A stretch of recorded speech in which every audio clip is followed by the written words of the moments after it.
से बड़ी जानकारी आपको दे दें, लोकसभा चुनाव की तैयारियों में कांग्रेस जुटी हुई है। कांग्रेस कार्यकर्ताओं से संवाद किया जाएगा। आपको बता दें कि रंधावा, डोटासरा, टीकाराम जूली जन संवाद करेंगे। तो उस वक्त की ये बड़ी जानकारी, लोकसभा चुनाव की तैयारियों में कांग्रेस जुटी हुई है।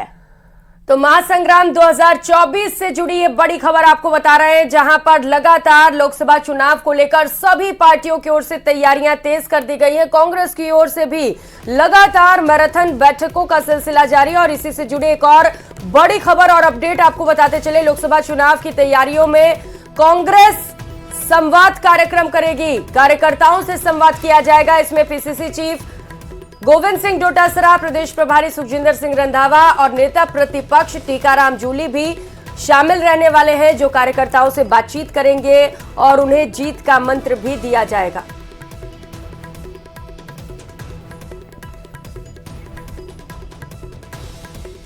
तो बीकानेर से ये जानकारी आपको दे रहे हैं। देखिए, लोकसभा चुनाव की तैयारी में अब कांग्रेस भी पूरी तरीके से जुट चुकी है। लगातार जो तस्वीरें निकल करके सामने आ रही है, बीजेपी जहां पूरी तरफ से देखिए तैयारी में जुटी हुई है, तो कांग्रेस भी अब तैयारियों में जुट चुकी है। सहयोगी राकेश इस वक्त हमारे साथ जुड़ चुके हैं। राकेश, कार्यकर्ताओं से संवाद, जीत का मंत्र दिया जाएगा, क्या तैयारियां वहां पर? हाँ बिल्कुल, देखिए जो जिस तरीके से लोकसभा चुनाव नजदीक आते जा रहे हैं, वैसे वैसे कांग्रेस ने अब जो अपने दौरे तेज कर दिए हैं। पीसीसी चीफ गोविंद सिंह डोटासरा, नेता प्रतिपक्ष टीकाराम जूली और सुखजिंदर सिंह रंधावा प्रदेश कांग्रेस प्रभारी हैं, और ये लगातार जो है अपने राजस्थान के सभी लोकसभा क्षेत्रों का दौरा कर रहे हैं। और सबसे बड़ी बात यह है कि अब जिस तरीके से विधानसभा चुनाव में कांग्रेस का वोट परसेंटेज अच्छा आया, जो हार जीत का अंतर बहुत कम रहा, तो उन क्षेत्रों में किस तरीके से कार्यकर्ताओं के मनोबल को बनाए रखें, ऐसे कौन कौन से मुद्दे हैं जिससे भाजपा को घेरा जा सके, और जो सत्ता पक्ष की कमजोरियां हैं, उन सभी मामलों को लेकर के कांग्रेस कार्यकर्ताओं को वहां पर जो समझाइश दी जा रही है। और इसमें बकायदा जो पीसीसी चीफ गोविंद सिंह डोटासरा और सुखजिंदर सिंह रंधावा, ये सब मिलकर किस तरीके से कांग्रेस को एकजुट बनाए रखें, जो छोटी मोटी शिकायतें हैं उनका भी निस्तारण वहां पर किया जा रहा है। यानी कांग्रेस को एक मंच पर लाने के लिए, एकजुट बनाए रखने के लिए प्रयास किए जा रहे हैं। अब चूंकि जल्द ही लोकसभा प्रत्याशियों की सूची जारी हो सकती है, केंद्रीय इलेक्शन कमेटी की दिल्ली में बैठक होनी है और बैठक में संभावना है कि पहली सूची जारी हो सकती है। तो अब इसी लिहाज से जो है लगातार प्रदेश कांग्रेस कमेटी ये दौरे कर रही है और लोकसभा चुनाव की तैयारियों में जुटी हुई है। बिल्कुल राकेश, लगातार तैयारियां अब कांग्रेस की तरफ से भी देखने को मिल रही है, क्योंकि लगातार बीजेपी पूरी तरीके से तैयारी में जुटी हुई है। लेकिन जो तस्वीरें निकल करके सामने आ रही है, कांग्रेस के वो तमाम बड़े कद्दावर नेता अब बीजेपी में शामिल होते हुए नजर आ रहे हैं। तो डैमेज कंट्रोल कैसे अब यहाँ पर किया जाएगा पार्टी में? बिल्कुल, देखिए जिस तरीके से हम कहें कि अगर डेगाना क्षेत्र से जो विधायक रहे हैं और मिर्धा परिवार, जिनका वहां की राजनीति में एक बहुत बड़ा रोल है, और अब भाजपा की तरफ जब रुख होने लगा है, तो ये कांग्रेस के साथ साथ उस क्षेत्र की जो दूसरी पार्टियां हैं, चाहे वो हनुमान बेनीवाल से जुड़ी हुई पार्टी हो, उन पार्टियों के लिए भी एक चेतावनी है। कांग्रेस निश्चित तौर पर कांग्रेस को इससे नुकसान होगा, क्योंकि कांग्रेस का एक बड़ा जनाधार मिर्जा परिवार की वजह से वहां पर बना हुआ था। अब लेकिन हनुमान बेनीवाल की पार्टी ने जिस तरीके से हाल ही में जो जनाधार वहां तैयार किया था, वो भी मिर्जा परिवार के आने के बाद में वो खिसक सकता है, क्योंकि मिर्जा परिवार वहां पर राजनीति में पुराना नाम है। और इसके अलावा और भी कई ऐसे नाम अभी चर्चाओं में हैं जो पार्टी बदलने की तरफ रुझान कर रहे हैं, और जल्द ही लोकसभा चुनाव जाट का साथ बीजेपी के साथ दिखाई दे रहा है। और जैसा कि आप बता रहे हैं, ये कांग्रेस के लिए बड़े झटके वाली खबर है कि कुछ और नेता बीजेपी का रुख कर सकते हैं। आप नजर बनाए रखिएगा राकेश, बहुत शुक्रिया आपका। और राज्यसभा की 15 सीटों के लिए आज वोट डाले जाएंगे। उत्तर प्रदेश और कर्नाटक में बेहद दिलचस्प मुकाबला दिखाई देने वाला है। राजस्थान में तीनों उम्मीदवारों का पहले ही निर्विरोध चुनाव हो चुका है।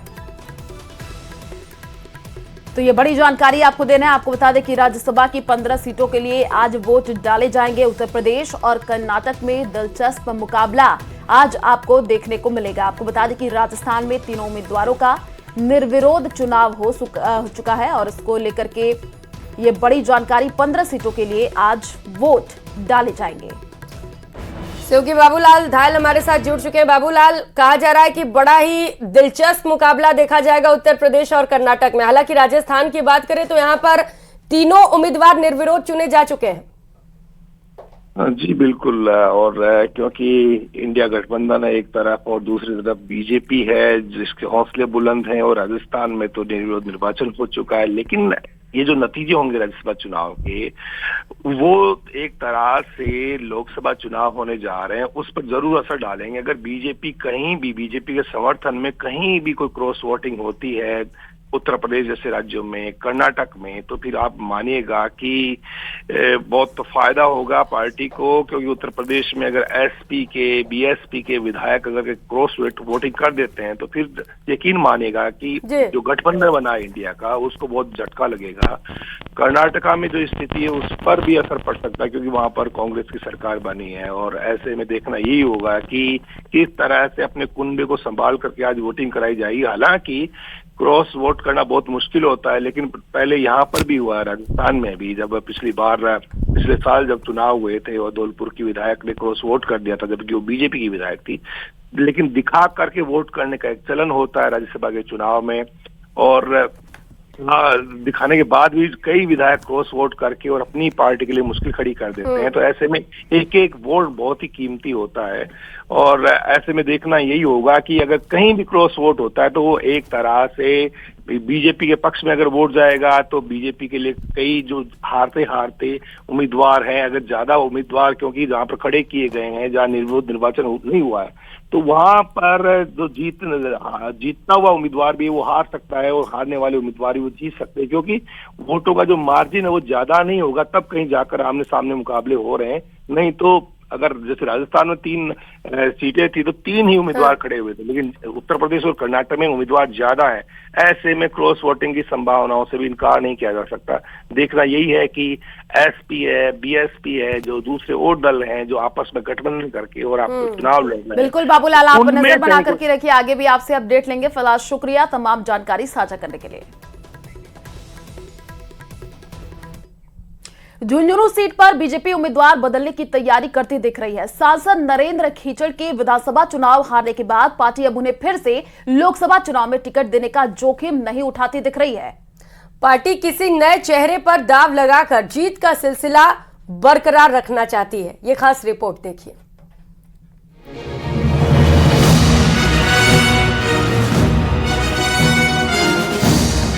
झुंझुनू सीट पर बदलने वाला है उम्मीदवार। कईयों ने ठोका दावा, मेरे नाम पर हो विचार, हमारी बात पहुंचाइए श्रीमान, चुनाव में हम रचेंगे कीर्तिमान। आज भी अगर पार्टी मुझ पर भरोसा करती है तो मैं इस बात को इसका विश्वास दिला सकता हूं जनता को भी और पार्टी को भी कि मैं आज तक के जितने भी चुनाव हुए उन सब में से अधिक वोटों से जीतकर रिकॉर्ड तोड़ चुनाव जीतने की कोशिश करूंगा। हमसे अच्छा कौन है? हर्षिनी कुलहरी झुंझुनू सांसद नरेंद्र खीचड़ की पुत्रवधू हैं। हर्षिनी वर्तमान में झुंझुनू की जिला प्रमुख हैं। ससुर नरेंद्र कुमार सांसद होने के बावजूद मंडावा में विधानसभा का चुनाव हार गए। अब अटकलें हैं कि हर्षिनी को बीजेपी झुंझुनू से उम्मीदवार बना सकती है। मैं आपको बता दूं, हमारे अभी 17 और 18 तारीख को राष्ट्रीय अधिवेशन था, जहां पे हमें क्लियरली एक बात कही गई थी कि हमारे भारतीय जनता पार्टी का जो चेहरा है वो नरेंद्र मोदी जी है प्रत्येक सीटों से, और कमल का फूल हमारा चिन्ह है। झुंझुनू के वर्तमान सांसद नरेंद्र कुमार को विधानसभा चुनाव में रीटा चौधरी के आगे हार का मुंह देखना पड़ा। तब से ही सांसद नरेंद्र कुमार विरोधियों के निशाने पर हैं। पार्टी में भी झुंझुनू सांसद की पकड़ अब वो नहीं रही जो एक जमाने में हुआ करती थी, मगर पीएम मोदी की संकल्प यात्राओं को धरातल पर मजबूती प्रदान कर एक बार फिर सांसद महोदय टिकट की कोशिश तो कर रहे हैं, लेकिन कामयाबी की उम्मीद धुंधली है। अब जान लेते हैं कि आखिर झुंझुनू सीट पर बीजेपी परेशान क्यों। वर्तमान सांसद नरेंद्र खीचड़ मंडावा से विधानसभा का चुनाव हार चुके हैं। झुंझुनू लोकसभा क्षेत्र की 8 विधानसभाओं में से 6 पर कांग्रेस का कब्जा है, जिनमें फतेहपुर, मंडावा, झुंझुनू, सूरजगढ़, पिलानी, उदयपुर वाटी कांग्रेस के पास है। बीजेपी के पास सिर्फ नवलगढ़ और खेतड़ी विधानसभा सीट है। अब बीजेपी की ताकत समझिए। बीजेपी की सबसे बड़ी ताकत आखिरकार क्या है? बीजेपी के पास कांग्रेस के मुकाबले मजबूत काडर है। यमुना जल समझौते के बाद झुंझुनू को पेयजल के साथ सिंचाई का पानी मिलने का रास्ता साफ हो गया है। इसीलिए लोकसभा चुनाव में बीजेपी इसी मुद्दे पर वोट मांगेगी। डबल इंजन की सरकार के भरोसे झुंझुनू का किला एक बार फिर फतेह करने की कोशिश करेगी। मोदी लहर से पार्टी को फिर जीत की आस है। यही वजह है कि पार्टी के टिकट से चुनाव लड़ने के लिए कई नेताओं ने मजबूत दावेदारी पेश की है। 1947 में आज़ादी मिली थी, लेकिन हम 2047 तक विकसित भारत बनाना चाहते हैं। विकसित भारत में एक नंबर पर भारत को लाना चाहते हैं। मोदी आने के बाद में हमारा भारत 5वें स्थान पर आ गया, 3रे स्थान पर आने वाला है। जैसा पार्टी आदेश करेगी, मुझे अगर पार्टी लोकसभा लड़ने को कहेगी मैं लड़ूंगी, मुझे पार्टी संगठन का काम करने को कहेगी मैं वो करूंगी, मुझे पार्टी बूथ का काम करने को कहेगी तो मैं वो करूंगी। आज भी अगर पार्टी मुझ पर भरोसा करती है तो मैं इस बात को इसका विश्वास दिला सकता हूं जनता को भी और पार्टी को भी कि मैं आज तक के जितने भी चुनाव हुए उन सब में से अधिक वोटों से जीतकर रिकॉर्ड तोड़ चुनाव जीतने की कोशिश करूंगा। देखिए, एक ही लक्ष्य है कि 2 बार से 25 की 25 सीटें भारतीय जनता पार्टी राजस्थान में जीत रही है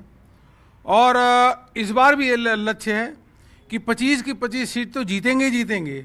सीट का मार्जिन बढ़ा करके तब जीत जो है वह प्रधानमंत्री मोदी जी की झोली में वह 25 की 25 सीटें जाए।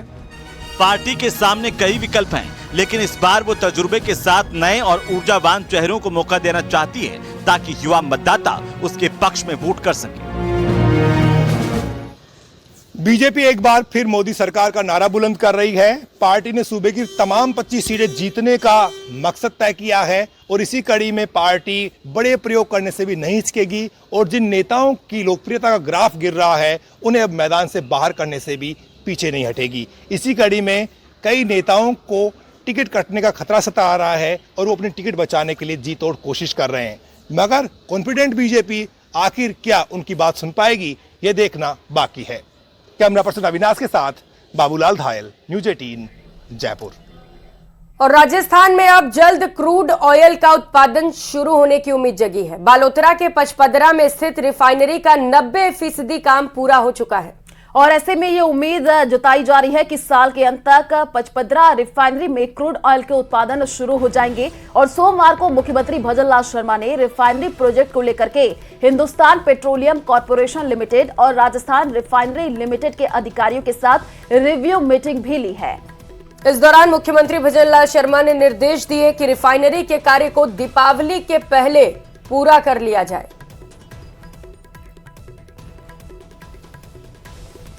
तो रेप और हमले में घायल पीड़िता से मिलने सीएम भजनलाल एसएमएस हॉस्पिटल पहुंचे। सीएम ने पीड़िता के स्वास्थ्य की जानकारी ली और सीएम भजनलाल ने डॉक्टरों से रिपोर्ट भी ली।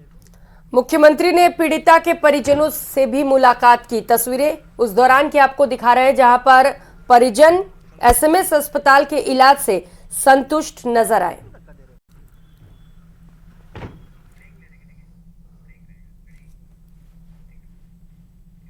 और चलिए यार